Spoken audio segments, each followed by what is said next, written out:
வணக்கம், welcome to treasury of traditional cooking videos. நான் miss veg kitchen, உங்கள் நிர்மலா சத்யமூர்த்தி, நாகப்பட்டினம். நமது பதிவுகள் சிம்பிள் இன்க்ரீடியன்ட்ஸ் ஆட்டமோ சுவையான சமையல்.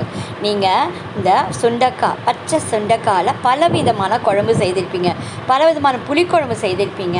நான் இதை ஒரு வத்தல் குழம்பு டைப், எங்கள் வீட்டில் செய்கிற வத்தல் குழம்பு டைப்பில் நான் செய்திருக்கேன். ஸோ வத்தலே கிடைக்காட்டினாலும் இந்த வத்தல் குழம்பு சுவையில் இந்த பச்சை சுண்டைக்காயை சுவையாக செய்து சாப்பிடலாம். ஸ்கிப் பண்ணாமல் பாருங்கள்.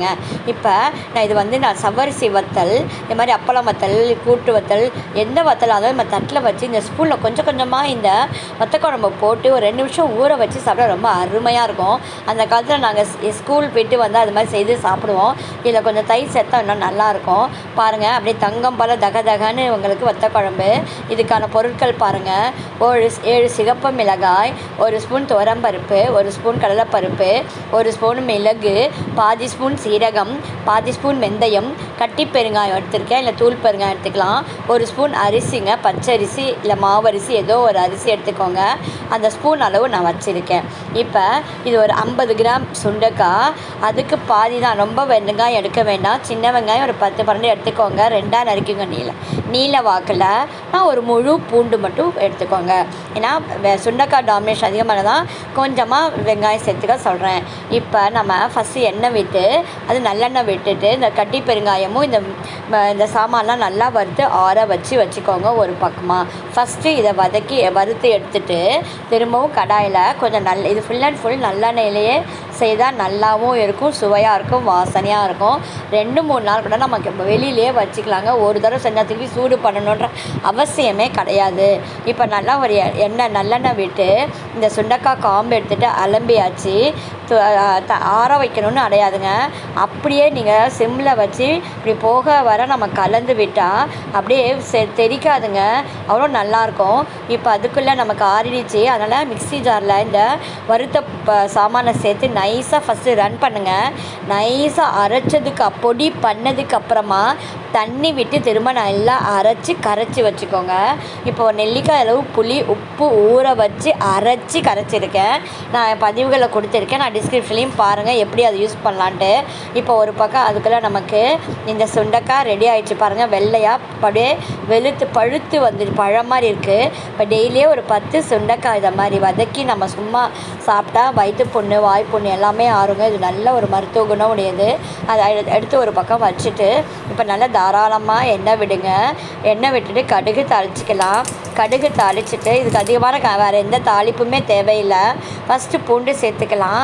இப்போ நீங்கள் சுண்டைக்காவை 2ஆக நறுக்கணும், கும்மணும் செய்யணும் எந்த அவசியமும் இல்லை. அப்படி கும்மி செய்யணும்னு நினச்சிங்கன்னா ஒரு பாலித்தீன் கவரில் போட்டு ரப்பர் பேண்ட் போட்டுட்டு நீங்கள் கும்மிட்டு நீங்கள் உங்களுக்கு ஈஸியாக இருக்கும். வாஷ் பண்ணி எடுத்துக்கலாம்.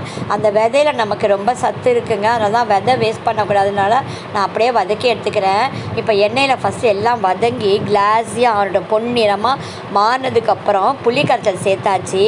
அப்படியே அப்புறம் அந்த மாதிரி இந்த அரைச்சி இன்னும் கொஞ்சம் தண்ணி விட்டு இந்த அரைச்ச விழுதையும் சேர்த்தாச்சு. இப்போ கொதிக்கிறதுக்கு முன்னாடி மஞ்சள் தூள் சேர்த்துக்கோங்க. இது வீட்டிலே செய்த மஞ்சள் தூளுங்க.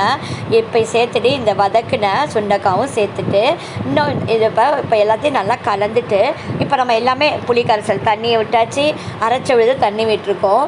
இப்போ இந்த வெல்லம், நாங்கள் தூக்கலாக வெல்லம் இருந்தால் நல்லாயிருக்கும், அதனால் எங்களுக்கு.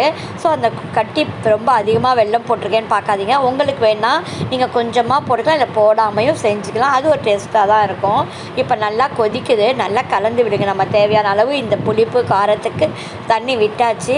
இப்போ கொஞ்சமாக எடுத்து வச்சு டேஸ்ட் பண்ணிட்டா சரி பண்ணிக்கலாம். இப்போ நல்லா கொதிக்க விடுங்க. இப்போ அதுக்குள்ளே இன்றைக்கி சண்டே ஃப்ரெஷ்ஷாக காய்கறி வாங்கினதில் தக்காளி பழம் பார்க்கவே டெம்டிங்காக இருந்தது. சரின்னு ஒரு சிட்டிகை உப்பு, சர்க்கரை, மிளகு போட்டு அரைச்சி ஒரு தக்காளி ஜூஸ் ரெடி ஆகிடுச்சு. இப்போ வெந்துடுச்சு பாருங்கள். ஒரே ஒரு சின்ன நசுக்கி பார்த்தீங்கன்னா உங்களுக்கு தெரியும் சுண்டைக்காய் வெந்துச்சு பாருங்கள். நம்ம இந்த விதை தான் நமக்கு உடம்புக்கு நல்லதுங்க. இப்போ நமக்கு இப்போ வெந்துச்சா பாருங்கள், எப்படி தளன்னு சுண்டி ஒரு 3/4 அளவு நம்ம வச்சதில் ஒரு 3/4 வாசி தான் ஆயிடுச்சு, 1/4 வாசி சுண்டிடுச்சு. இப்போ நம்ம நல்லா சுண்டிச்சா அப்போ ஆஃப் பண்ணிடலாம். ஆஃப் பண்ணிவிட்டு இந்த கடாயிலே அப்படியே வச்சுருங்க. அப்போ நல்லா ஆறுனதுக்கப்புறம் எடுத்து வச்சிட்டோம்னா ஈரம் ஈரப்படாத கரண்டியோ நம்ம கை ஈரமோ படாமல் 10 படாமல் வச்சுருந்தா 3 நாள் கூட வெளில வச்சுக்கலாம். சாதத்தில் மட்டும் இல்லைங்க, நாங்கள் சாதத்தில் ஒரு பருப்பு பொடியோ பருப்பு துவையலோ போட்டு பிசைஞ்சு நெய் விட்டு இல்லை நல்லெண்ணெய் விட்டு இதை தொட்டுக்கிட்டால் ரொம்ப டேஸ்ட்டாக இருக்கும். அது ஒரு டேஸ்ட்டு. அது மாதிரி சப்பாத்தி நாங்கள் மைதா சப்பாத்தி செய்து நாங்கள் தொட்டுக்குவோம். சாதா சப்பாத்திக்கோ அரிசி உப்புமா வகைகள் இட்லி தோசை பழைய சாதம் தண்ணி சாதம் வச்சு சாப்பிட்டா எல்லாத்துக்குமே ரொம்ப நல்லாயிருக்கும். செய்து பாருங்கள். ரொம்ப ஈஸியான மெத்தட், சுவையான மெத்தட். தேங்க்யூ.